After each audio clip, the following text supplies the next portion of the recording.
मैं चाहता हूं कि आप ये बात ध्यान से सुने, वरना भक्तगण आधी बात सुनकर उबलने लगेंगे।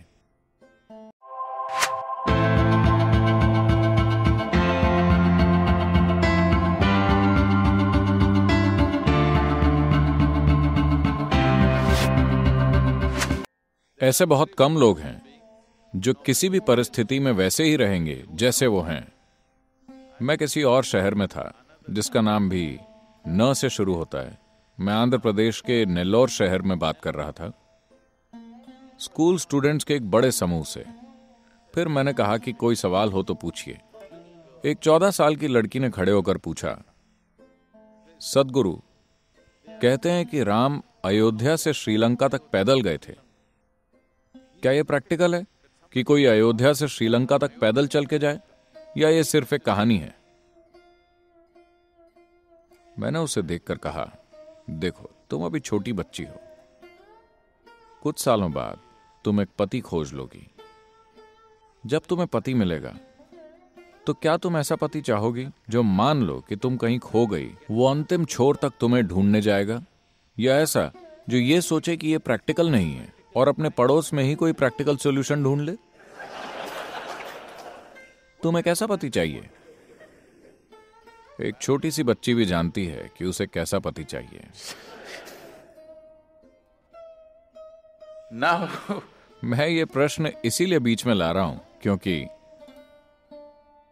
मैं चाहता हूं कि आप ये बात ध्यान से सुने, वरना भक्तगण आधी बात सुनकर उबलने लगेंगे। राम का जीवन एक डिजास्टर है, दुर्घटनाओं का एक निरंतर सिलसिला।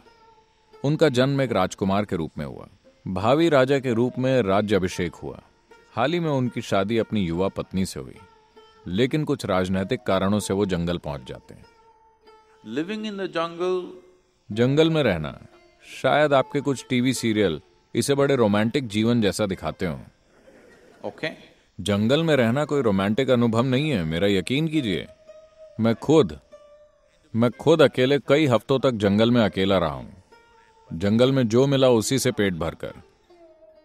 3-4 हफ्तों बाद जब मैं वापस शहर पहुंचा तो लोग मुझे पहचान नहीं पाए। ऐसा होता है जंगल का जीवन। तो एक युवा पत्नी, वो आदिवासी महिला नहीं है, एक राजकुमारी है।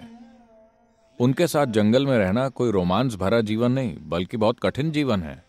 ये जानते हुए कि ये कितना कठिन होगा, छोटा भाई दोनों की मदद के लिए उनके साथ चल देता है, क्योंकि उसे पता है कि इस युवा स्त्री के साथ उन्हें जंगल में कितनी दिक्कत होने वाली है।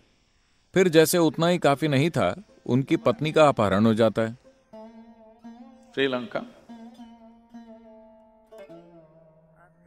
और चूंकि वो अपनी पत्नी से बहुत प्यार करते हैं, वो उदासी की हालत में ही पैदल पूरा सफर तय करते हैं। सफर आसान नहीं था और उन्हें यह भी नहीं पता कि उनकी पत्नी जिंदा है या मर चुकी है या किस दशा में है। वो पैदल पूरा सफर तय करते हैं, तमिल लोगों की एक फौज तैयार करते हैं, समुद्र पार करते हैं, एक सुंदर शहर को जला देते हैं, बहुत सारे लोगों को मार डालते हैं, अपनी पत्नी को वापस लेकर घर लौटते हैं। अब उनकी पत्नी गर्भवती है। सोनोग्राम तो होता नहीं था, तो वो ये नहीं जानते कि लड़का है या लड़की या लड़के या लड़कियां या क्या है। एक राजा के लिए बहुत जरूरी है। एक राजा के लिए बेटे का होना बहुत जरूरी होता था, क्योंकि उन्हें एक उत्तराधिकारी की जरूरत होती थी। मगर एक बार फिर राजनीतिक कारणों से वो अपनी गर्भवती पत्नी को जंगल भेज देते हैं। वो वहां जाकर 2 बेटों को जन्म देती है। राम को यह पता नहीं चलता। फिर वो अपने ही बेटों के साथ युद्ध लड़ते हैं। किसी के भी जीवन में सबसे बड़ी दुर्घटना यह हो सकती है कि जाने या अनजाने में वो अपने ही बच्चों की जान ले ले। यह आपके साथ होने वाली सबसे बुरी घटना होगी। उनके साथ लगभग ऐसा हो ही गया था। उन्होंने अपने बच्चों को लगभग मार ही डाला था। किसी तरह भाग्य से या परिस्थिति के कारण वो उन्हें मार नहीं पाए। उन्होंने उनको मारने की पूरी कोशिश की थी, बिना जाने कि वो दोनों कौन हैं। उसके बाद सीता कभी भी दोबारा उन्हें देखे बिना प्राण त्याग देती है। क्या आप इसे सफल जीवन कहेंगे? नहीं, लेकिन हम उनकी पूजा करते हैं। आप ऐसे असफल इंसान की पूजा क्यों करते हैं?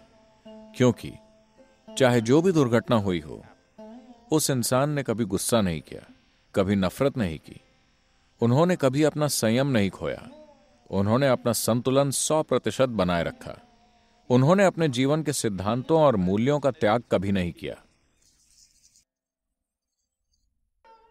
उनके जीवन में मुसीबतें बराबर आती रहीं, लेकिन वो हमेशा स्थिर और परिस्थितियों से अछूते बने रहे। इन्हीं गुणों के आगे हम सिर झुकाते हैं। हम उनके आगे इसलिए सिर नहीं झुकाते क्योंकि वो बहुत सफल थे। वो पूरी तरह से असफल रहे, लेकिन वो अपने भीतर, आप चाहे कुछ भी कर लें, आप उनकी भीतरी प्रकृति को बदल नहीं सकते। उनके जीवन में जो हुआ, उसमें से अगर कोई एक भी घटना किसी के जीवन में हो जाए तो अधिकतर लोग टूट जाएंगे, है कि नहीं? इनमें से सिर्फ एक दुर्घटना किसी के जीवन में हो जाए तो वो दिमागी संतुलन खो बैठेंगे। दुर्घटना के बाद दुर्घटना, लेकिन पूरा संतुलन।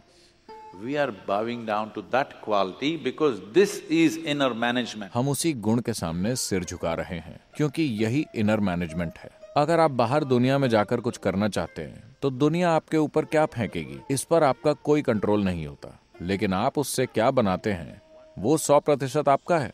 आप किसी भी परिस्थिति में पैर रखने से, इस दुनिया में किसी भी हालात का सामना करने से नहीं कतराएंगे, क्योंकि आपके भीतर आनंद की केमिस्ट्री है। राम एक शांतिमय केमिस्ट्री में है। चाहे आप उनके ऊपर कितनी भी तकलीफें फेंके, उसी तरह अगर आपके पास आनंद की केमिस्ट्री है तो चाहे कोई आपके ऊपर कितनी भी गंदगी फेंके, आप आनंद में ही रहेंगे।